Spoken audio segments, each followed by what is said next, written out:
ভিন্ন ধর্মের ছেলেকে বিয়ে করার জন্যে একটি মেয়েকে মৃত বলে ঘোষণা করল সেই পরিবার এবং তার শ্রাদ্ধ করল। তাদের বক্তব্য, মেয়েটি আমাদের কাছে মৃত। কেন বলল এই কথা সেটা শুনুন।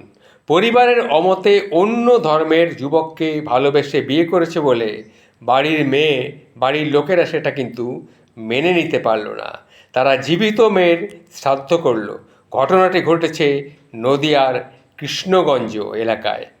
পরিবারের সিদ্ধান্ত অনুযায়ী শনিবার যুবতীর সমস্ত ছবি, জামাকাপড়, বই, গুরুত্বপূর্ণ সমস্ত নথিপত্র সমস্ত আগুনে পুড়িয়ে ফেলা হয়।